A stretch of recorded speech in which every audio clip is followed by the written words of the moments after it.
ابھی تک کی سب سے بڑی خبر یہ ہے کہ طالبان نے افغانستان کی نئی قائم مقام حکومت کا اعلان کر دیا ہے۔ وزیر اعظم اور کابینہ کے دیگر ارکان کے ناموں کا اعلان طالبان کے ترجمان ذبیح اللہ مجاہد نے کابل میں پریس کانفرنس کرتے ہوئے کیا ہے۔ ملا محمد حسن آخوند قائم مقام وزیر اعظم اور ملا عبدالغنی برادران کے معاون ہوں گے۔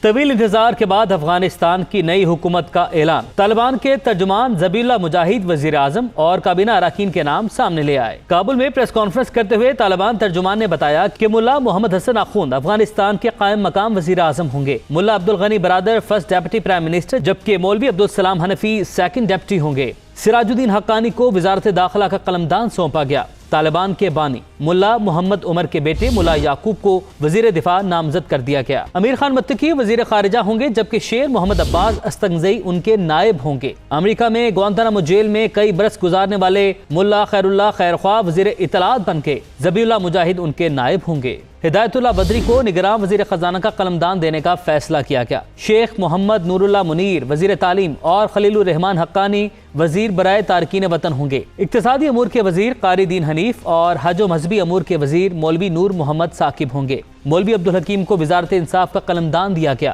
ملا محمد عیسیٰ آخوند وزیر پیٹرولیم و معدنیات ہوں گے۔ ملا نور اللہ نوری کو سرحدی اور قبائلی امور، ملا محمد یونس آخوند زادہ کو دیہی ترقی کا قلمدان سونپا گیا۔ گوانتانامو میں جیل کاٹنے والے ایک اور رہنما عبدالحق وسیق کو افغان انٹیلیجنس کا سربراہ بنا دیا گیا، جبکہ پنجشیر کے فاتح قاری فصیح الدین کو چیف آف آرمی سٹاف مقرر کیا گیا۔